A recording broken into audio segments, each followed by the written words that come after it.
Hello everyone, welcome to our presentations, and today we will discussing about the dimensions of a word's meaning.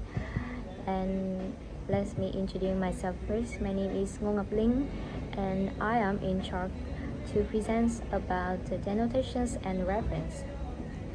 Our presentations will be divided into four main parts: is denotations and reference, sense and reference, the change and development of meanings, and transference of the meanings of words. First, let me classify the difference between denotations and reference. Reference is the relationship between a word or expression and the object is referred to. It's often referred to the intention of the speaker. In contrast, denotations is the abilities of the word to identify the object or the thing that are correctly covered by it. It's often stable and conventional like the dictionary definitions. You can see there's two examples for denotations.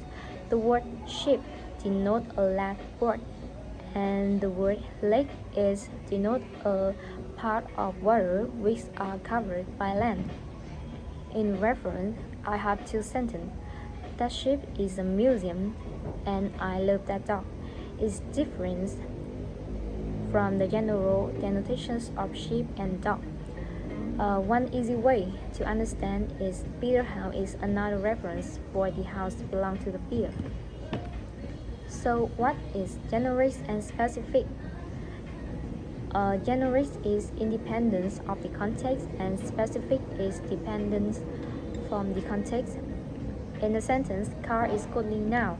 The subject car is independent to which a wool's car, so it is generic. And in the sentence, that's my car, the subject car is dependent from the owner, so it is specific. In short, denotations is word to class of things like ship to ships. Is often literal and stable. It can refer to what a word can mean. However, reference is a word to a specific instant. It often refers to the intention of a speaker. That is all my presentations, and now in the next part, Nhung will present about sense and reference. Hello everyone, Ling just explains denotations and reference very clearly. Now let me introduce myself. My name is Nhung. I like to continue by talking about sense and reference, which are so important aspect of word meaning in semantics. Understanding these distinctions help us see how words connect to both our thoughts and the real world. Firstly, let's start with sense. Sense refers to the conceptual meaning of a word, the idea or mental image that comes to our mind when we hear it. It's about the internal meaning of a word within the language system, not about real world objects. For example, when we hear the word dog, we think of a four-legged animal that barks and is often kept as a pet. That image or concept, not any specific dog, in the sense of the word. In other words, sense exists in our mind and in the relationship between words in the language. Secondly, let's move on to reference. Reference means the actual objects or person in the real world that a word or phrase refers to. This was the word is pointing to in a specific context. For example, the phrase the president of Vietnam refers to a specific person at a particular time. The reference may change from year to year, depending on who holds positions. The sense the persons who are the head of state of Vietnam, it remains the same. Let me give you another famous example from the philosopher Gottlob Frege. He compared the phrase the morning star and the evening star, although they both refer to the same objects, here the planet Venus, but they have different sense. The morning star means the bright star seen in the morning, while the evening star means the bright star seen in the evening. So they share the same reference but not the same sense. Interestingly, some words have shan but no reference. For instance, unicorn has a clear sense. We can imagine a horse with a horn, but it has no reference because unicorns don't exist in the real world. In short, separately each part uh, reflects only mere dimensions, meaning together they give us a comprehensive view of meaning, both understood in our mind and are determined in the real world. So now, my will take over the next part. Thank you for listening.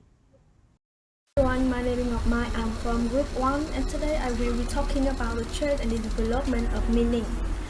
First of all, I want to introduce about chain of meaning. Chain of meaning is a process by which the semantic structure of words changes over time. New meanings appear while old meanings disappear or coexist with the new ones. This may involve either extensions of meaning or modification of existing meaning in terms of denotation or connotation. For example, the word cold means low temperature, but it also means unfriendly, distant, like in the sentence, he gave me a cold look. And next, I will analyze causes of semantic change. Causes of semantic change are the factors that influence how word meanings evolve over time, including linguistics, and psychological causes. Extra-linguistic causes, we can understand that via external social, cultural, scientific, and technological trends that influence meaning. For example, in the past, space used for extension. Now, over a period of time, it means universe or cosmos. Linguistic causes is via internal linguistic factor acting in the language, connected with the system of language. There are three main factors in this category. Firstly, ellipsis or contraction of phrase. When a phrase of two words lose one element, the remaining words take over the meaning of the full phrase. For example, the phrase propose marriage turned into propose. It still means to ask someone to marry. Secondly, discrimination of synonym. When a new synonym enters the language through borrowing, existing words often narrow their meanings to avoid overlap. For example, Olympia means animal after borrowing animal from Latin, here narrowed to a specific animal. Thirdly, attraction of synonym.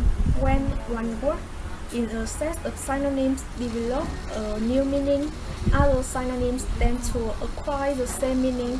For example, the word catch develops the scene to understand, then get and grasp acquires the same additional meaning. And about psychological causes, they are mental or social factors related to the taboo or euphemisms. This is the avoidance of unpleasant or socially sensitive expressions. For example, we should say restroom instead of toilet or pathway instead of guide. Finally, nature of semantic change is the last category that I want to explain. The nature of semantic change concerns how meaning evolves in terms of denotational or connotational aspects. Denotational meaning may change through extended or narrower. Extended when a word's meaning becomes broader or less restricted, it undergoes generalization. This can occur when specialized terms enter general uses. For example, reading from prepare for rice, now it means prepare for anything, or case from specific instance, now it means any situation. Narrower when a word's meaning becomes more limited or refer to a specific kind, it undergoes specialization, and happen when general words become technical terms. For example, queen from wife turned into king wife now. Finally, change in connotational meaning. Connotational meaning may change through degradation or elevation.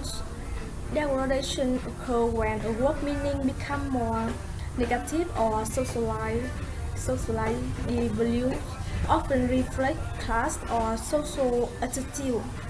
For example, name from boy or servant, now it has mean rough or scoundrel, or story mean tale, now it mean life. And elevation occurs when a word gains more positive, refined, or respectable meaning. Sometimes slang word entering standard use also lose negative tones. For example, minister from servants now is mean head of a government department, or breakup is language. Yeah, bright now is also a share of profits. And that's all my presentation. Thank you for listening. And now Phương will take over the next part. Hello everybody, my name is Lee Minh Phương. I'm from Group 1 and today I will be presenting about the transference of meaning. Firstly, let's take a look at simile. Simile is direct, explicit comparison using comparison words like as or comparison forms. For example, her smile is as bright as the sun. Here we can see that the smile is compared to the sun using the word as. Next is metaphor. Metaphor is the transference of meaning from one object to another based on similarity between them. So if I say he is the head of the company, means he is a leader or a person in charge of that company, and it doesn't mean a part of our human body. So the transference may be based on similarity of shape, position, movement, function, color, or sign. Let's move on to metonymy. Metonymy is the substitution of one word for another which is associated. Here is one of the examples. The White House announced news policy today. The literal meaning for this sentence is that the White House is a building of the U.S. president. But in this sentence, it is referring to the U.S. government or the president. In classic tradition, the following cases of metonymy are often presented. Here is 6 cases about metonymy. For instance, we use the name of container instead of the thing contained. The next part is hyperbole, which is an exaggerated statement not meant to be understood in a literal sense, but with powerful effects. For example, I have told you a million times to clean your room means I have told you many times to clean your room.